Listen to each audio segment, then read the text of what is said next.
Welcome to #FinanceMaster. Kick back, relax, and enjoy this week's show. Hello, everyone. Welcome back to another episode of the #FinanceMaster show. Today, we will answer an essential question. What happens to humans if AI can do almost everything that humans can do today? We will look at finance professional of 2035. Before we do that, let's just repeat the rules of the show because they are very simple. We are recording it to be released as a podcast on all your favorite podcast channels. And we're recording the video to be released on the #FinanceMaster YouTube channel. We have around 1,250 subscribers already, and we are going for 2,000 before the end of the year. So if you haven't subscribed already, you should go and do so. You can be a part of the show too. In the comments, let us know where you're tuning in from. Ask your questions or share your opinion. Questions and opinions bring up on screen and try to tackle them as they come. Your engagement is what makes this show special. With that said, let us know where you're tuning in from, and we'll get started with today's show. As usual, today we published another article. Call it Look at the Finance Professional 2035. And as I said, we tried to answer an essential question. What happens when artificial intelligence can autonomously manage the finance function? Will it be the end of the finance professional as we know it? The answer is yes, it will. That's probably scary to some, but it may not be as bad as you think. Let's break this down. What's important to the younger workforce today? Making an impact. Do most finance professionals feel like they're making an impact today? Too often, it's not the case.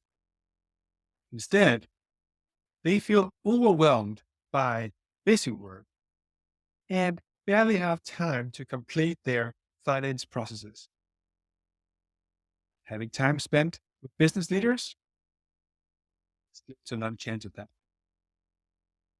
So AI will first free time for all the activities we'd love to do, don't find time.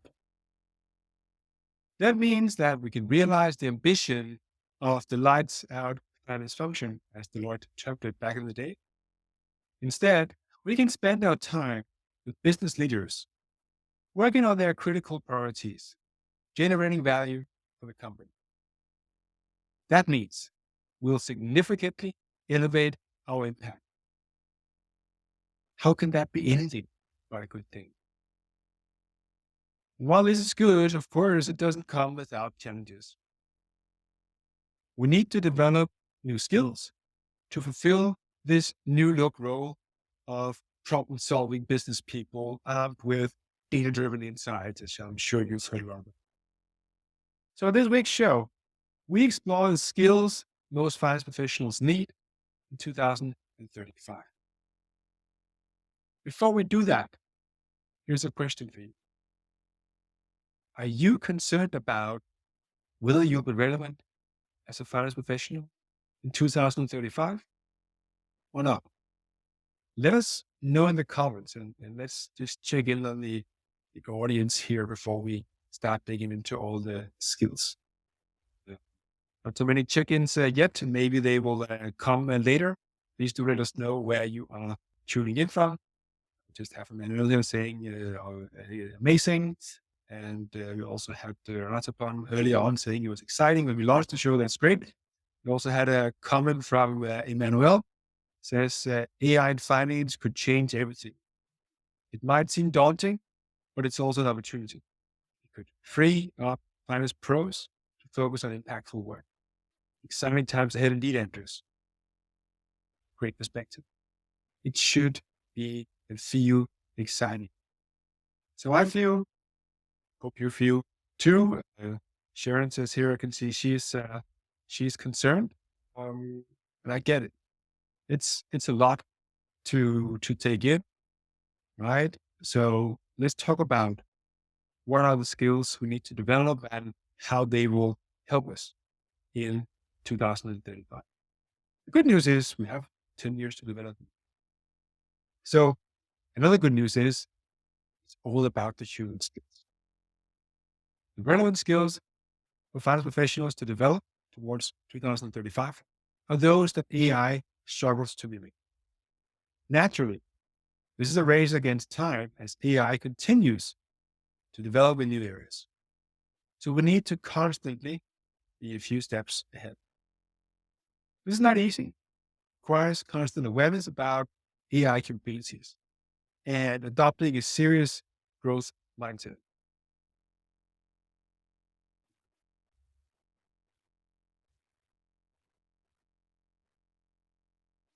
Check in here because it seems like the screen on the show went black.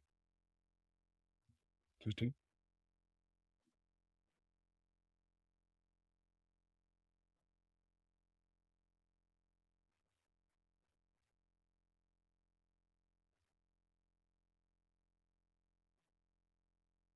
Yes.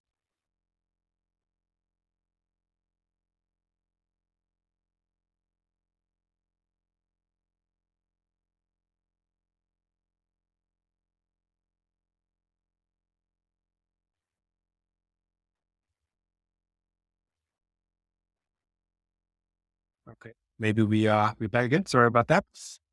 So let's talk about the skills that we, so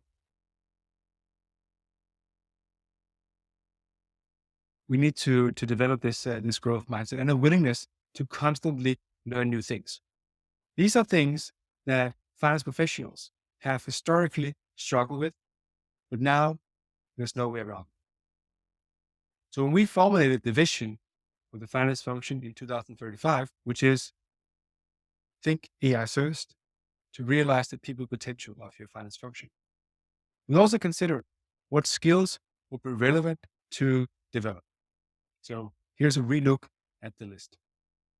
Technology use and development, technology design, programming, resilience and stress management, complex problem solving, leadership and social influence, critical thinking, creativity, originality, and innovation, active learning, analytical thinking, and reasoning and ideation.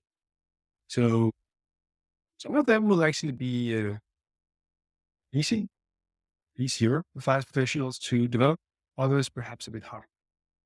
The two first skills on the list relate to developing and deploying technology, which will remain relevant for finance professionals. The other 8 relate to human skills. AI struggles to mimic or can only do at a relatively basic level. So we're going to review each of these and discuss how it'll be relevant to finance professionals of the future. And we just check in on James here. James says finance will always be a key role within business, but as this video suggests, it will just change. Yes, I think that is what it is. And that is the role we have played throughout thousands of years. And it just continues to evolve. Okay, so technology development and deployment. We will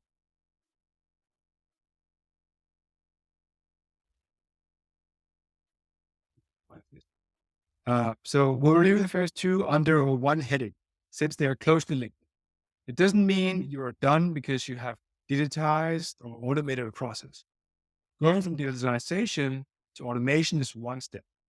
Going from slow and error-prone automation to faster and higher quality automation is another step. Constantly improving your automation efforts while implementing new rules and regulations is a third step. Technology is far from a one and done thing. So you'll need finance professionals who can drive the continuous technological development of the finance function in 2000. Resilience and stress management. Living in a world undergoing constant change will freak most people out. one point or another. This challenge has just elevated a notch or two in finance because many of our tasks are highly automatable. So instead of feeling ahead of the curve and valued employees constantly feel targeted and at risk of losing our jobs. Naturally, this is challenging for anyone to live through, but it's a given. That's why we need to enhance our resiliency and stress management capabilities. We should embrace a challenge accepted mindset. For those that are How I Met Your Mother fans, the Barney always accepting challenges there. But we should have that too, almost no matter how crazy it is. But we're excited about the continuous development of our function and the opportunities it gives us to play new roles. Not easy, definitely something we can. Then there's the complex problem solving. Ask ChatGPT or any GPT to give you a solution to a specific problem. He'll provide you with a few different generic solution options. Feed ChatGPT with your particular context, and he'll give you some more relevant solution options. However, it still has a pretty generic approach. No matter what your problem is, ChatGPT will not give you a solution that's specifically designed to address your problem with your exact root causes and your exact resources, staffing, and so on. Only you, the people you work with, can do this. That's why companies need finance professionals to engage in complex problem solving. They need you to bring your unique perspective and insights into the process. You may even be asked to facilitate the problem solving process to ensure the best possible solution is found. Please don't wait for ChatGPT to do this for you. Go ahead and develop these skills today. Then we have leadership and influence. Have you tried to convince people to do something specific? Have you tried to get them to agree, but nothing happened afterward? We've probably all tried this and been left to wonder why we didn't get the impact we wanted. Concerns on lack of influencing skills and the fact that no one leads the way through execution. Finance professionals have just started to develop these skills in recent years, and we have much catching up to do. In addition, many finance professionals have believed that their jobs was done when a decision was made. Or, as one finance leader stated recently in one of our training programs, everyone, she said, the job is not done when the Excel model is done. Fortunately, many of us have been thinking like that. No, we need to be close to execution and positively follow up on decisions made and the impact they create. As soon as we realize we're not getting the intended impact, we need to raise it and act to get things back on track or take different actions. This requires leadership skills. Then we have critical thinking. This is a skill that's probably difficult for most to describe succinctly. To me, it's the simple skill of separating what's important from what's not. It's deploying your time and efforts to where you can make the most significant impact and helping others do the same. It's also an ability to quickly pick up on issues in meetings and discussions and move along an agenda. This may sound fluffy, but it can significantly enhance your impact and make you much more efficient. Comes with experience. Of course, it's also linked to your IQ for sure. Let's not forgo that. But it can definitely make a big difference. Okay, then we have creativity, originality, and innovation. You've probably heard the famous quote by Charles H. Jewell, the commissioner of the U.S. Patent Office, who in 1889, so that 140 years ago almost, said, everything that can be invented has been invented. Probably one of the most significant misstatements of all time. Stating it today is just as misleading. Simply because we cannot imagine more things being invented doesn't mean they won't be invented. You could translate this idea into the corporate world as well. It would be applicable across all functions and departments. For finance professionals, it would be relevant when we hear statements like, did it before and it didn't work, or our customers won't buy it, or etc.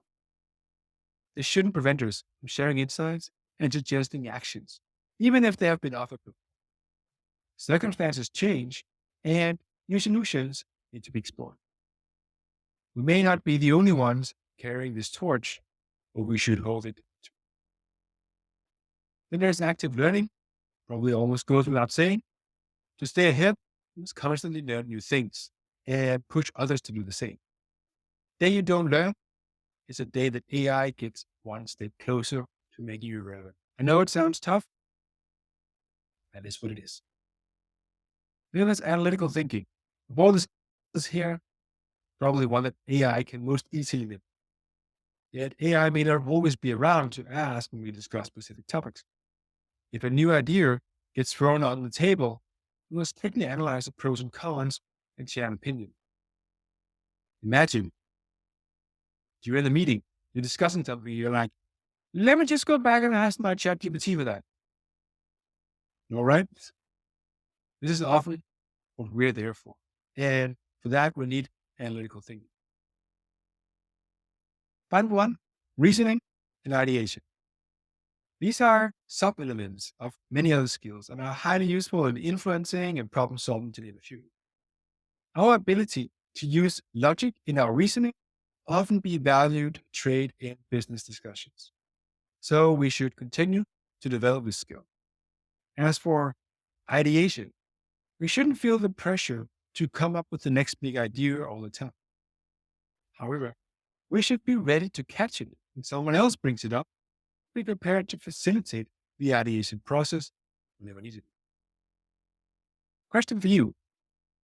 Which of these skills do you feel you're the strongest in today? Let us know in the comments. Curious to hear. We need to develop all these. Say, first, there's room for some that are more technical, so in technology sphere, definitely people there as well. We need many of the human skills, of course, coupled with our strong explanations. We still need to be able to understand those to query our AI system, to understand the outcomes. So finance will continue to be relevant as well. So let us know which of your drivers are. Put it in the comments. Happy to hear that as well. So we know that it's a tall order for finance professionals. Your head may even be on the brink of explosion. How can you meaningfully develop all these skills and remain relevant in 2035? The good news is that you have more than 10 years to do so. The challenge is that many of these are likely outside your comfort zone today. As with any tall order, you need to climb. Helpful to break it down into pieces.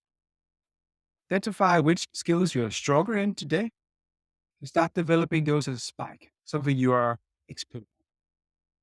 Then use it to drive impact in your job and get some early successes. Use these successes to fuel your efforts to learn the following skills. Be specific about which use cases you can practice these skills in. Otherwise, you won't be able to learn them meaningfully. I have gone through this journey myself as well. I don't claim to be expert in all these skills listed here, especially not the technology skills by all means. But 10 years ago, 2014, I made a must-win battle for myself. I said, Anders, if you want to have a successful career, you need to become better at networking and developing relationships. I started to throw myself out there. And believe me, I'm the type of person that prefers to arrive at a networking event and stand in the corner with myself. The same. I still do it sometimes, especially if it's outside and professional. But I learned some techniques of how to approach people, how to scan the room for the right constellation of people to talk to. You know what? It worked. for the most part. Sometimes it doesn't, and that's fine. Can't be successful with everything. So from that, I started a journey of actually becoming much better at the skill of business partnering, which of course we talk a lot about, interacting more with people, trying to understand their agenda, their priorities, building relationships. And I did that for some years until I became a consultant, where I, let's be honest, I need to sell as well. But selling, many aspects, is also about building relationships. So that skill I had made a investment ban for myself to develop, still using that. And I can become a lot better at it. But making that commitment to grow, to learn, to get good at new things, that's what's important. Make that commitment today, and you will be successful. Probably before 2035. It doesn't have to take 10 years. To me, 10 years. It doesn't have to take you 10. Right? So question for you here, the final question of the day, which skill or skills do you plan on developing next? Here as well. Let us know in the comments. Need to hear from you as well. And also feel free to still let us know where you are tuning in from. I have another tune-ins today. That's also completely fine. But what are you working on developing? Make that commitment to yourself and say, hey, Anders, I'm going to focus on the creativity, or I'm going to focus on the problems. Make that commitment, and you will be much better for it. I can guarantee you that. I'm not going to guarantee you because I tried it and it works. So it's going to work for you too. Follow this process over time. You will have developed enough of these skills to remain relevant in 2035 and beyond. Take the first step today and you'll be fine. I'm fine. You'll be fine. I know it can be concerning, scary for some. We've heard a lot of people on the show over the years, but they are concerned about this, and I get it. Start learning. Start putting one foot ahead of the next, and you will get there. Hopefully, you now have a bit of understanding of what it takes to be a successful finance professional in 2035. It's an exciting future. And next week, we're going to round off this series talking about finance 2035 with a look at the new dawn in the finance function, trying to take a tour of what it's like to work in the finance function 10 years from now. Just hi to Danielle tuning in from Johannesburg in South Africa. Great to have you here. Maya says, CSD reporting. Skill, perhaps not, but definitely a big topic to get into. That's especially for European professionals and companies. That's a big one. So I can understand a lot of time for this is going to that one. And Daniel says web development. Yes, if that's what you're interested in, of course it goes more to the technology pieces.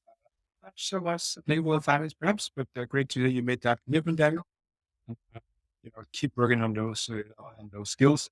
It's going to be important. Okay, so with that, thanks a lot for your interaction in today's show. I don't know if we had technical issues or it's just me. Maybe I should stop seeing or trying to see what others are seeing. Maybe it's all fine. But next week, as I said, we'll round off this series here. The first series that we ran on the second series we ran on the video here. It's been exciting to deliver this new format to you, and we'll continue to develop the format as well. You can catch the previous shows on your podcast apps or on the #FinanceMaster YouTube channel as well. And until then, of course, you can always catch me on LinkedIn. So see you again, same time, same place next week, and have a good one until then. You've been listening to #FinanceMaster. Don't forget to subscribe to stay updated on the latest trends in finance and accounting.